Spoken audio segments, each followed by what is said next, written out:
Hello दोस्तों, स्वागत है आपका अपने यूट्यूब चैनल आउटलाइन क्लासेस पर। मैं राजेश एक बार फिर लेकर आया हूँ आपको यूपी पुलिस का आपका प्रैक्टिस सेट है आज 25। ठीक है, इससे पहले 24 प्रैक्टिस सेट आपके हो चुके हैं। अगर आपने वो नहीं लगाए तो लगा लीजिए दोस्तों। वैकेंसी आएगी और आके चली जाएगी। आपने तैयारी बहुत अच्छी कर रखी है, आपकी जो तैयारी है बहुत अच्छी लेवल की, लेकिन उस अच्छे लेवल से मतलब क्या, अगर हमारी प्रैक्टिस ही नहीं है। प्रैक्टिस से एक तो टाइम बचेगा, क्वेश्चन की सटीकता आएगी, है ना। तो प्रैक्टिस करनी बहुत जरूरी होती है। ठीक है, तो डेली आपका प्रैक्टिस सेट आता है 7:30 बजे, आप इसको लगाइए। ठीक है, 15 से 20 मिनट में आपका प्रैक्टिस सेट पूरा हो जाता है। आपकी पूरी जीएस का रिवीजन हो जाता है। और पैट का जो हमारा प्रैक्टिस सेट है वो 8:30 बजे आ रहा है। कितना बजे? 8:30 बजे। आप उसको भी लगाइए। हिंदी का 6 बजे आ रहा है। ठीक है, तो देखेंगे आज का पहला क्वेश्चन। दक्षिण भारत का मैनचेस्टर किसे कहा जाता है? आपको बताना है दक्षिण भारत का जो मैनचेस्टर है वो किसे कहा जाता है, बताइए। कोयम्बटूर को, मदुरई को, बेंगलुरु को या फिर चेन्नई को, बताइए। तो इसको कहा जाता है किसको? कोयम्बटूर को। किसको कहा जाता है? कोयम्बटूर को। अगर मैं बात करूं तो भारत का जो मैनचेस्टर है वो कानपुर को कहा जाता है, उत्तर भारत का। अगर मैं उत्तर भारत के मैनचेस्टर की बात करूं तो कानपुर को कहा जाता है। और दक्षिण भारत का मैनचेस्टर आपको पता ही है गया, कोयम्बटूर को। ठीक है, अगर मैं खाली भारत के मैनचेस्टर की बात करूं, एक तो था भारत का, तो भारत का होगा अहमदाबाद, दक्षिण भारत का कोयम्बटूर और उत्तर भारत का कानपुर। याद रखेंगे इसको। अगला क्वेश्चन देखेंगे। कौन सा साहित्य संगम साहित्य के रूप में प्रसिद्ध है? आपको बताना है कौन सा साहित्य संगम है जो साहित्य के रूप में प्रसिद्ध है। तमिल साहित्य है, वैदिक साहित्य है, उर्दू साहित्य या फिर संस्कृत साहित्य, बताइए। तो दूसरे का आपका हो जाएगा ए ऑप्शन। तमिल साहित्य जो है संगम साहित्य के रूप में जाना जाता है। ठीक है, अगला क्वेश्चन है हमारा। प्राचीन भारत के महान व्याकरणविद पतंजलि किसके समकालीन थे? आपको बताना है जो पतंजलि थे वो किसके समय में रहते थे, किसके समकालीन थे, बताइए। चंद्रगुप्त मौर्य के, अशोक के, पुष्यमित्र शुंग के या वसुमित्र के? तीसरे का। तो तीसरे का आपको हो जाएगा सी ऑप्शन, पुष्यमित्र शुंग के समय रहते थे। ठीक है, इन्होंने महाभाष्य पुस्तक की रचना की थी। किसने? पतंजलि ने। अगला क्वेश्चन है हमारा। जंग लगने पर लोहे का भार बढ़ता है या घटता है या कोई परिवर्तन नहीं होता है या परिवर्तन होता है, बताइए। तो 4 का क्या आंसर होगा? A option. देखो, जंग लगने पर लोहे का भार बढ़ता है। ठीक है, अगर मैं बात करूं इस पे भूरे रंग की परत चढ़ जाती है जिसको फेरिक ऑक्साइड कहा जाता है। ठीक है, क्या कहा जाता है? फेरिक ऑक्साइड, जिसको जंग लगना कहा जाता है। अगला क्वेश्चन हमारा। कर्क रेखा निम्नलिखित किन राज्यों से गुजरती है? आपको बताना है कर्क रेखा किन किन राज्यों से होकर गुजरती है। तो कर्क रेखा किससे गुजरती है? गुजरात से, झारखंड से, असम से, मिजोरम से, बताइए। तो 5 का हो जाएगा आपका सी ऑप्शन। देखो, गुजरात से भी गुजरती है, झारखंड से भी गुजरती है और आपका मिजोरम से भी गुजरती है, लेकिन असम से नहीं गुजरती। अगर मैं बात करूं तो किन किन से राज्यों से होकर गुजरती है मैं एक बार बता देता हूं। मध्य प्रदेश, गुजरात, राजस्थान, छत्तीसगढ़, पश्चिम बंगाल, झारखंड, त्रिपुरा, मिजोरम। कितने हो गए? 1 2 3 4 5 6 7 8। तो टोटल 8 राज्यों से होकर गुजरती है। ठीक है, अगर मैं इसकी ट्रिक की बात करूं तो इसके याद रखेंगे कर्रा, मगरमच्छ, झपटा। कर्रा से कर्क रेखा और मगरमच्छ से आप सब कुछ इसमें मैच हो जाएगा। इसमें मैंने वीडियो बना रखी है, आप देख सकते हैं इसको। अगला क्वेश्चन। निम्नलिखित में से कौन सुमेलित नहीं है? एमएस, इसकी जो फाइल का जो नाम होता है वो दे रखा है। एमएस वर्ड की डॉक है, एमएस एक्सेल की एक्सएलएस है, एमएस पेंट की जेपीजी है या एमएस पावर पॉइंट की पीटीपी है, बताइए। तो 6 का आपका हो जाएगा डी ऑप्शन। ठीक है, डी ऑप्शन। ये सुमेलित नहीं है। इसकी क्या होती है बताइए फिर? तो इसकी होती है पीटी की, पीटीपी की जगह होती है पीपीटी। अगला क्वेश्चन। संविधान सभा के प्रथम अध्यक्ष कौन थे? आपको बताना है संविधान सभा के जो प्रथम अध्यक्ष थे वो कौन थे। Doctor B R Ambedkar, doctor Sachchidanand Sinha, doctor Rajendra Prasad या कोई नहीं, बताइए। तो आपको पता ही है कौन थे दोस्तों। तो ये थे आपके B option, doctor Sachchidanand Sinha. ये अस्थायी थे, स्थायी डॉक्टर राजेंद्र प्रसाद थे, क्योंकि ये सबसे बुजुर्ग थे। अगला क्वेश्चन है। एक ग्रंथि जिसे हम अंतःस्रावी और बहिस्रावी दोनों कार्य करते हैं, मतलब ऐसी ग्रंथि कौन सी है जिससे बहिस्रावी और अंतःस्रावी दोनों का कार्य करती है? पीयूष ग्रंथि है, थायराइड ग्रंथि है, अग्नाशय ग्रंथि या फिर अधिवृक्क ग्रंथि है, बताइए। तो 8 का हो जाएगा आपका सी ऑप्शन, अग्नाशय ग्रंथि ऐसी है दोनों काम करती है। अगला क्वेश्चन हमारा। भारतीय राज्यों में मुद्रा बिल होने के लिए एक बिल को कौन प्रमाणित करता है? आपको बताना है कि अगर कोई वित्त विधेयक है तो उसे कौन बताएगा कि ये वित्त विधेयक है या नहीं है, कौन प्रमाणित करेगा? तो दोस्तों ये करता है हमारा कौन, बताइए, राज्य की बात चल रही है तो कौन करेगा? नो का ए ऑप्शन, राज्य विधानसभा का जो अध्यक्ष होता है वो करता है, ठीक है, राज्य विधानसभा का जो अध्यक्ष होता है वो करता है, ठीक है। अगर सेंटर में बात करें तो लोकसभा अध्यक्ष। अगला क्वेश्चन है हमारा, वनों की कमी, नगरीकरण और प्रदूषण का बढ़ना सभी निम्नलिखित किस कारण से होते हैं? ग्रीन हाउस गैस के प्रभाव से, या फिर वैश्विक तापन से, ओजोन रिक्तीकरण से, या फिर आबादी बढ़ने से? बताइए। 10 का डी हो जाएगा आपका, आबादी बढ़ने से होते हैं। किसके बढ़ने से? आबादी बढ़ने से होते हैं। अगला क्वेश्चन है हमारा, निम्नलिखित केंद्र शासित प्रदेशों निम्नलिखित केंद्र शासित क्षेत्रों में सर्वाधिक बड़ा आकार किसका है? आपको बताना है केंद्र शासित प्रदेशों में सबसे बड़ा कौन है, चंडीगढ़, लक्षद्वीप, दमन और दीव, या फिर पांडिचेरी?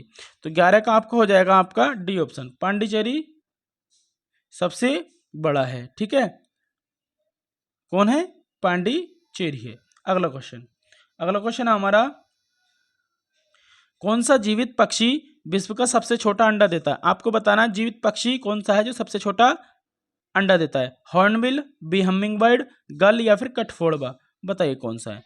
तो इसको हो जाएगा 12 का B option, B humming bird जो है सबसे छोटा अंडा देता है। अगला क्वेश्चन है हमारा, बेटी बचाओ बेटी पढ़ाओ कार्यक्रम योजना किससे संबंधित है? आपको बताना है ये योजना किससे संबंधित है। तो मैं बता देता हूँ 13 का ए ऑप्शन, किससे संबंधित है दोस्तों ये? तो ये है आपका भारत में गिरते हुए शिशु लिंग अनुपात का समाधान एवं बालिकाओं को सशक्त बनाना, इससे संबंधित है। अगला क्वेश्चन है हमारा, प्रसिद्ध गीत है सारे जहां से अच्छा हिंदोसिता हमारा के रचनाकार कौन है? सर लुधियानवी हैं, या फिर सर सैयद अहमद खां हैं, सर मोहम्मद इकबाल हैं, या फिर बहादुर शाह जफर है? तो इसको आपको पता है कौन है, मोहम्मद इकबाल हैं। अगला क्वेश्चन, पल्ली आंदोलन संबंधित है, आपको बताना पल्ली आंदोलन किससे संबंधित है? बताइए। उड़ीसा से, तमिलनाडु से, महाराष्ट्र से, गुजरात से? तो 15 का हो जाएगा आपका बी ऑप्शन, तमिलनाडु से संबंधित है। किससे संबंधित है ये? तमिलनाडु से, ठीक है। अगला क्वेश्चन है, भारत कला भवन कहाँ स्थित है? आपको बताना है जो भारत कला भवन है वो कहाँ है, लखनऊ है, बनारस है, इलाहाबाद है, या फिर आगरा है? बताइए। तो आपको पता होना चाहिए ये भारत भवन कहाँ है, बनारस में। अगला क्वेश्चन, भारत की सड़क प्रणाली का विश्व में कौन सा स्थान है? आपको बताना है भारत की जो सड़क प्रणाली है उसका विश्व में कौन सा स्थान है, दूसरा, चौथा, पांचवा, या फिर छठा? 17 का। तो 17 का होगा आपका कौन सा? A option. कौन सा होगा? A option. तो ये भारत में दूसरा स्थान है सड़क प्रणाली के ऊपर, ठीक है। अगर मैं बात करूं पहला स्थान किसका है, तो पहले स्थान पर कौन आता है बताइए? तो इसमें आता है यूएसए, है ना। कौन आता है? USA, America. अगला क्वेश्चन, भारत में सिकंदर लोदी का शासनकाल कब से कब तक का? आपको बताना है भारत में जो सिकंदर लोदी था उसका शासनकाल कब से कब तक है? 18 का। तो 18 का हो जाएगा आपका सी ऑप्शन, 1489 से 1517 के बीच था, ठीक है। 1489 से 1517 के बीच था। अगला क्वेश्चन, अतीत के चलचित्र किस लेखक द्वारा लिखा हुआ है? आपको बताना है अतीत के चलचित्र थे जो रचना है वो किसने लिखी है? सुरेंद्र कुमार ने, मुंशी प्रेमचंद ने, मैथिली शरण गुप्त ने, महादेवी वर्मा ने? 19 का। तो 19 को हो जाएगा आपका डी ऑप्शन, महादेवी वर्मा ने लिखी है। अगला क्वेश्चन है, उत्तर प्रदेश राज्य के क्षेत्रफल का कुल कितना भाग वनावरण है? आपको बताना उत्तर प्रदेश जो राज्य है उसका कितना भाग वनावरण है, वनों में है? बताइए। 20 का हो जाएगा आपका कौन सा? बी ऑप्शन, लगभग 6.88%। अगला क्वेश्चन हमारा, निम्नलिखित में से किन दो राज्यों में कोंकण शक्ति 2021 संयुक्त सैन्याभ्यास का आयोजन किया है? आपको बताना कोंकण शक्ति 2021 कहाँ आयोजित किया गया है? भारत और नेपाल में, और भारत और चीन में, भारत और ब्रिटेन में, भारत और रूस में? बताइए। 21 का होगा आपका सी ऑप्शन। कौन होगा? सी ऑप्शन, मतलब भारत और ब्रिटेन में किया गया है। कहाँ किया गया है? भारत और ब्रिटेन में। अगला क्वेश्चन है हमारा, भारत में हरित क्रांति का श्रेय किसको जाता है? डॉक्टर रामकृष्णन को, डॉक्टर एपीजे अब्दुल कलाम को, डॉक्टर रंगराजन को, डॉक्टर एमएस स्वामीनाथन को? बताइए। तो 22 का होगा आपका डी ऑप्शन, 22 का होगा डी ऑप्शन। किसको जाता है? डॉक्टर एमएस स्वामीनाथन को। अगला क्वेश्चन है हमारा, भारत में सबसे लंबी नदी कौन सी है? भारत में सबसे लंबी नदी है कौन सी है बताइए? तो गोदावरी है, यमुना है, गंगा है या ब्रह्मपुत्र है? 23 को हो जाएगा आपका सी ऑप्शन। ये कौन है? गंगा है सबसे लंबी नदी। ठीक, कौन सी है? गंगा है। ठीक है, अगर मैं बात करूँ लंबाई कितनी है तो इसकी 3900 लगभग किलोमीटर है, 3900 मीटर है ना। अगला क्वेश्चन देखेंगे। और उत्तर प्रदेश में जो बहती है 25-25 किलोमीटर बहती है, मतलब 2525 लगभग 2,500 किलोमीटर, 2,500 किलोमीटर है ना, 2500 किलोमीटर के आसपास। अगला क्वेश्चन, हाल ही में यूरोपीय संसद के शीर्ष सम्मान Sakharov prize for freedom of thoughts से अलेक्सी नवलिनी को सम्मानित किया गया है। वह किस देश के नागरिक हैं? आपको ये बताना है। तो 24 का हो जाएगा आपका बी ऑप्शन, ये रूस के नागरिक हैं। अगला क्वेश्चन, सौर मंडल में सबसे छोटा ग्रह कौन सा है? शनि, बुध, मंगल, शुक्र, बताइए। तो 25 का आपका होगा बी ऑप्शन। कौन सा है? बुध ऑप्शन है सबसे छोटा। अगला क्वेश्चन है हमारा, किस पूर्व प्रधानमंत्री को शांति पुरुष मैन ऑफ पीस के नाम से जाना जाता है? बताइए। तो 26 का बी ऑप्शन, लाल बहादुर शास्त्री को मैन ऑफ पीस के नाम से जाना जाता है, शांति पुरुष के नाम से। अगला क्वेश्चन है हमारा, विश्व में चावल उत्पादन में भारत का कौन सा स्थान है? बताइए। प्रथम, द्वितीय, तृतीय, चतुर्थ, बताइए। तो 27 को होगा आपका बी ऑप्शन, दूसरा स्थान है किसका? चावल उत्पादन में। अगर हम बात करूं तो किसके पहला किसका? तो चीन है। चीन के बाद भारत का दूसरा स्थान है। गेहूं उत्पादन में भारत दूसरे स्थान पर है। गेहूं में भी कितना है? दूसरा। अगला क्वेश्चन, वर्ष 2060 तक शुद्ध शून्य ग्रीन हाउस और गैस उत्सर्जन का स्तर प्राप्त करने की घोषणा किस देश ने की है? आपको बताना है 2060 तक शुद्ध शून्य जो ग्रीन हाउस गैस उत्सर्जन है उसको खत्म करना है बिल्कुल। किस देश ने ऐसी घोषणा की है? भूटान ने, भारत ने, सऊदी अरब ने, संयुक्त अरब अमीरात ने। तो 28 का होगा आपका सी ऑप्शन, सऊदी अरब ने की है। अगला क्वेश्चन, निम्नलिखित में से किस क्रिकेट एसोसिएशन ने दुनिया के सबसे बड़े क्रिकेट बल्ले का अनावरण किया है? 29 का। तो उत्तर प्रदेश ने, हैदराबाद ने, बिहार ने या पंजाब ने? तो 29 को आपका बी ऑप्शन, हैदराबाद ने सबसे बड़े बल्ले का उद्घाटन किया है। अगला क्वेश्चन, उत्तर प्रदेश सरकार ने किस स्टेशन का नाम बदलकर अयोध्या कैंट रखने का निर्णय लिया? बताइए। तो 30 का हो जाएगा आपका ए ऑप्शन, फैजाबाद, जिसका अयोध्या नाम कर दिया गया है। अगला क्वेश्चन है हमारा, निम्नलिखित में से किस राज्य में भारत का पहला टेस्ट ट्यूब बेबी बन्नी भैंस का बछड़ा पैदा हुआ है? आपको बताना है भारत का पहला राज्य कौन सा है जहाँ टेस्ट ट्यूब बेबी बन्नी भैंस का बछड़ा पैदा हुआ है? बताइए। 31 का आपका हरियाणा है, पंजाब है, गुजरात है या फिर बिहार है? तो 31 का हो जाएगा आपका सी ऑप्शन, गुजरात में। ठीक है दोस्तों, थोड़ी मेहनत लगती है इसमें, है ना। आप अगर इसको लाइक कर देंगे, एक बार अच्छा सा कमेंट कर देंगे, शेयर कर देंगे, तो आपको कोई शायद परेशानी नहीं होगी। अगर कोई परेशानी हो रही है तो आप नहीं करें, है ना, वरना 1 सेकंड लगता है कमेंट करने में, लाइक करने में। कैसी लगी क्लास ये जरूर बताना होता है आपको। आप सजेशन दीजिए, आप बहुत मैच्योर हैं, बहुत समझदार हैं, बच्चे नहीं हैं आप। आपको अगर कुछ लगता है कि सर ऐसे नहीं ऐसे कीजिए, तो मैं अगर मेरे से हो सकेगा तो मैं जरूर करूंगा। आप ही के लिए तो कर रहे हैं। अगर आपको अच्छी नहीं लगेगी तो हमारी इस क्लास का फायदा क्या है ना। तो आप बहुत बेस्ट तरीके से मुझे सजेशन दे दिया, आप बहुत मैच्योर हैं। आप जो भी कहेंगे आपका, आप मुझे अगर बुरे लगता है तो गाली दीजिए, अगर अच्छी लगती है तो मेरी मतलब आप जो अच्छे शब्द कहना चाहते हैं वो कर दीजिए, है ना। अगर आपको कोई फ़ायदा होता है तो आप जो मुझे कर सकते हैं, आप गंदा गलत बोल सकते हैं, गाली दे सकते हैं। अगर आपको ज़्यादा मैं कुछ गलत पढ़ा रहा हूँ, आप मुझे अगर गाली लायक हूँ तो गाली दीजिए, अगर गाली लायक नहीं हूँ तो फिर अच्छा कमेंट कीजिए, है ना। लेकिन करना ज़रूर, आपको ये ज़रूर देना अपना रिव्यू कि आपको कैसी लगी क्लास। अगला क्वेश्चन देखेंगे। क्वेश्चन देख रहे हैं आप, कितने बेहतरीन क्वेश्चन आ रहे हैं। निम्नलिखित कथनों पर विचार कीजिए, बताइए। 32 का, तो मैं आपको इसको बदली बता देता हूँ। 32 का होगा आपका डी ऑप्शन, 32 का डी, मतलब ना तो एक और ना ही दो सही है। मतलब ये है 22वीं अंतर सरकारी आर्थिक नीति एवं सांस्कृतिक सहयोग आयोग की बैठक हुई गलत। इस बैठक में वर्ष 2030 तक 50 अरब डॉलर के निवेश का लक्ष्य रखा गया, ये भी गलत। ठीक है, तो इसमें कितना रखा गया है? 25 तक रखा गया है। ठीक है, 30 तक नहीं है, 25 तक रखा गया है, इसलिए गलत है।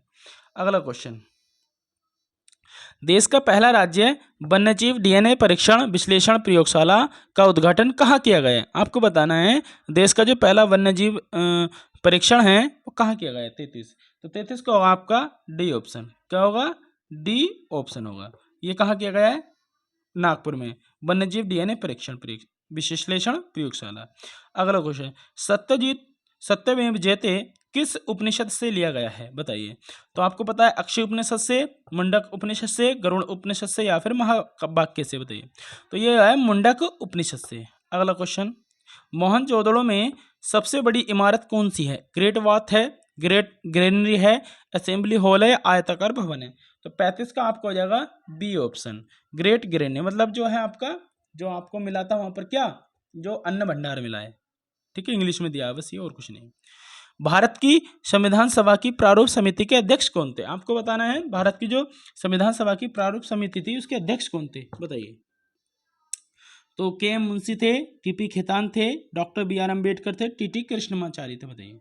तो आपको पता ही है इनसे का 36 का C option, doctor B R Ambedkar. अगला क्वेश्चन, निम्न में से किसने आयुष्मान भारत स्वास्थ्य अवसंरचना मिशन का शुभारंभ किया है बताइए। तो 37 का आपका हो जाएगा कौन सा, ए ऑप्शन, नरेंद्र मोदी ने किया है, ठीक है।